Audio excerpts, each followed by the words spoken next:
Story segment में आपका स्वागत है। तो आज की स्टोरी जो है वो इंस्पायर्ड है एक और स्टोरी से। वो शायद मैंने आपको पहले कभी सुनाई होगी, बट मैं एक बारी फिर से सुनाती हूँ। तो होता ये है कि एक राजा जो होता है शिप पे जाता है बहुत सारे अपने कम से कम 2-3 हज़ार सैनिकों को लेके और हमला करने अपने दुश्मन के एरिया में। जब वो वहाँ पहुँचते हैं तो वो कहते हैं कि उसका सेनापति देखता है, बोलता है भई वापस चलते हैं हम लोग, क्योंकि ये तो लाखों की तादाद में हैं और हम लोग तो बस 2-3 हज़ार लोग हैं। राजा बहुत सोचता है और उसके बाद वो क्या करता है, एक ऑर्डर देता है। वो ऑर्डर देता है कि जितने ये जो शिप में हम आए हैं, इस शिप को अभी डिस्ट्रॉय करो। सारे एक दूसरे की तरफ देखते हैं कि ये क्या बोल रहा है? तो पर राजा है, उसकी बात तो माननी होगी। तो क्या करते हैं, शिप को डिस्ट्रॉय कर देते हैं। फिर वो कहते हैं कि अब जो है वो दरवाज़ा वापसी का बंद हो गया। अब या तो लड़ो या मरो, तो तैयार हो जाओ। ये सब तैयार हो जाते हैं और वो जो लाखों की तादाद में उनके सोल्जर्स होते हैं दूसरे राजा के, उनको शिकस्त देते हैं और जीत जाते हैं।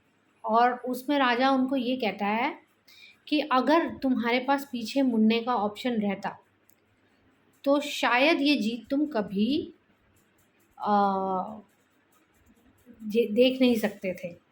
तो इसी तरह लाइफ में है कि जब आप कोई डिसीजन ले लो तो ऑप्शंस को ब्लॉक कर दो कुछ टाइम के लिए। पूरा फोकस आपका अपने उसी काम पे होना चाहिए अगर आपको जीत चाहिए तो।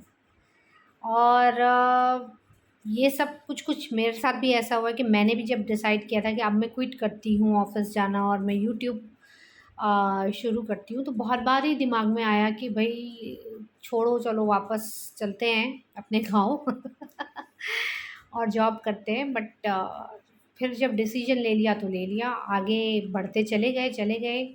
और आपने देखी ही है, अगर आप यूट्यूब मुझे स्टार्टिंग से फ़ॉलो कर रहे हो, तो पहले मैं सिर्फ़ स्टोरी सुनाती थी। फिर जो मैं सीखती गई, एरोमा सीखती गई, मैंने आपको एरोमास के बारे में सब कुछ बताया। बैच फ्लावर सीखा है तो बैच फ्लावर के बारे में बताया। तो ऐसे करके एस्ट्रोलॉजी मैंने आप सीखी तो मैंने आपको कितने टिप्स दिए। तो लाइफ़ में अगर हम पीछे मुड़ के देखते रहेंगे ना, तो आगे क्या जा रहा है वो मुश्किल हो जाएगा, फिर आगे हम देख नहीं पाएँगे। तो इसीलिए ऑप्शंस की तरफ ध्यान मत दो, पहले जो सोचा है उसको शुरू कर दो। और दिमाग में जब पीछे मुड़ने का ख़्याल आए तो ये सोचो कि सबसे पहले मैंने ये शुरू क्यों किया था? मैंने सोचा क्यों इस काम को शुरू करने का? अब शुरू किया तो पूरा तो करना होगा, आधे में तो बुज़दिली छोड़ते हैं। तो जो शुरू किया है उस काम को पूरा कीजिए और चलते जाइए। चलिए फिर कल मिलेंगे, तब तक के लिए नमस्कार।